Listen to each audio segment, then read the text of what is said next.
Long before Typhon drew breath, the cosmos still bled from the war against the Titans, and the foundations of creation had never fully healed.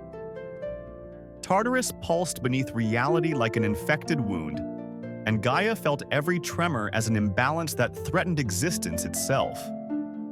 Order had been imposed but not resolved, and victory left behind silence rather than harmony.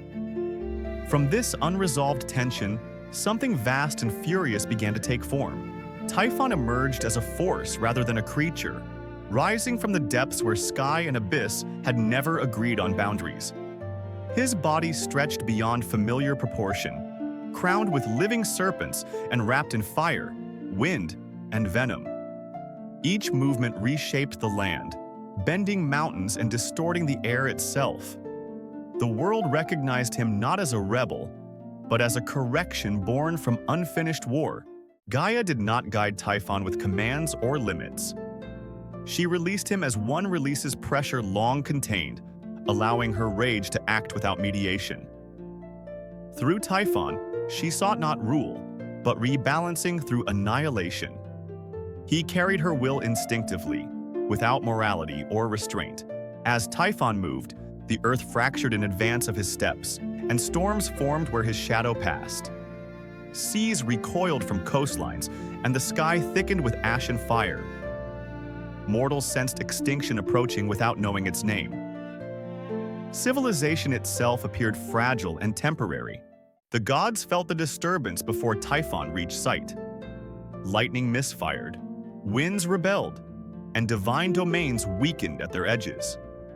Olympus trembled not from fear, but from recognition of something primordial. This was not a challenger seeking power, but a force denying order itself. As Typhon approached Olympus, divine unity collapsed under the weight of terror. Gods fled, disguising themselves as beasts and shadows, abandoning their thrones to survive. Immortality suddenly felt conditional, dependent on concealment rather than supremacy. Only Zeus remained unmoving. Zeus confronted Typhon with thunder as both weapon and symbol of cosmic authority. Lightning tore through sky and stone, striking without restraint or mercy. The clash began not as a battle of strategy, but as a collision of principles. Order met raw existence. Typhon endured the storm and answered with overwhelming force, shattering Zeus's dominance through sheer magnitude. The king of gods was torn from the sky and cast down into silence. Thunder fell quiet, and Olympus stood exposed. For the first time since the Titans, order had been broken. After Zeus was cast down, the sky remained unnaturally still, as if thunder itself had lost the will to speak. Olympus stood intact in stone and cloud, yet hollowed of certainty, its authority stripped away without being destroyed. The gods who had fled watched from distant hiding places, unable to tell whether they had survived or already lost everything that defined them. Power still existed, but inevitability had vanished. Typhon pursued Zeus not with haste, but with the calm certainty of something that knew resistance had already failed. He bound the king of gods and tore the sinews from his body, separating divine will from divine motion. Zeus was left alive but immobilized, forced to endure existence without agency. Order was preserved only so it could witness its own humiliation. With Zeus silenced, the sky moved without intention, and storms formed without purpose. Justice lost its voice, and prayer no longer felt heard or answered. Mortals sensed that the universe continued only out of inertia, not protection. Existence persisted, but meaning thinned.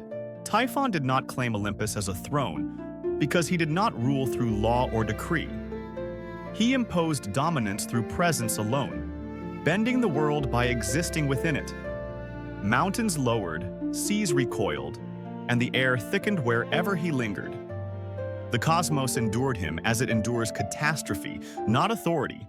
Hidden gods whispered of exile and extinction, realizing immortality offered no safety without power.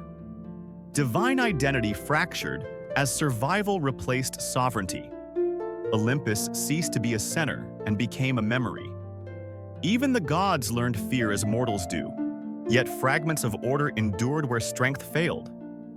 Hermes carried knowledge between hidden places, and Pan stirred courage through untamed lands. The Moirai continued to weave, refusing to let the story collapse unfinished. Resistance survived as memory and movement. Through cunning rather than force, Zeus's sinews were recovered and restored to his body.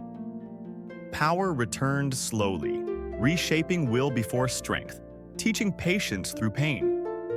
The storm god did not rise unchanged. He rose aware of fragility.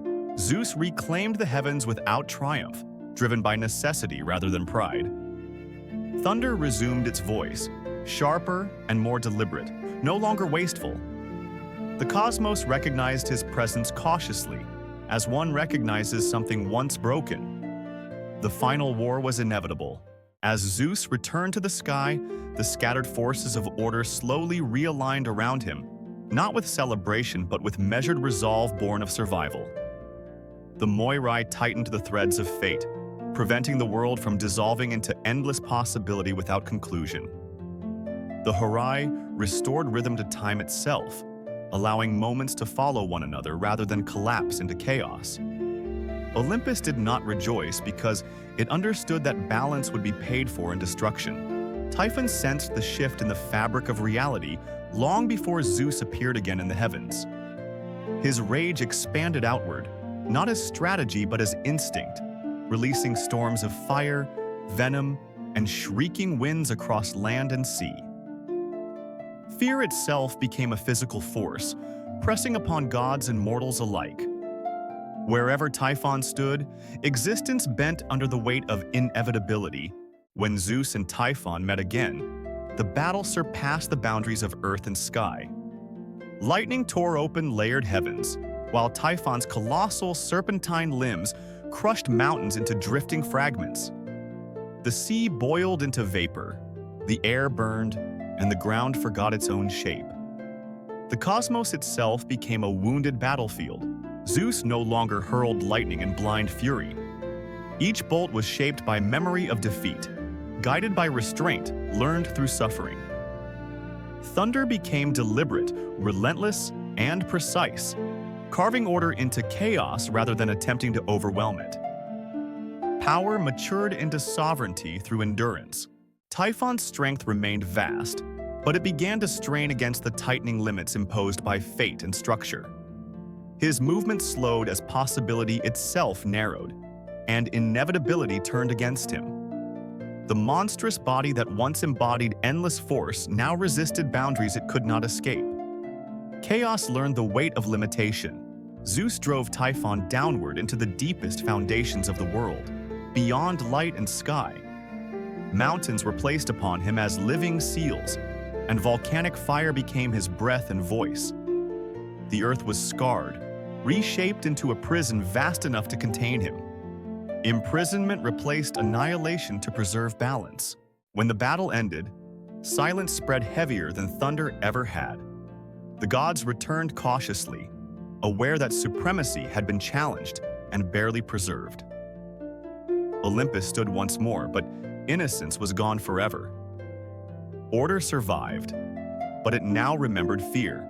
Typhon was not destroyed, only contained, a reminder that chaos can never be erased, only restrained. Zeus ruled with authority, tempered by memory of vulnerability and loss.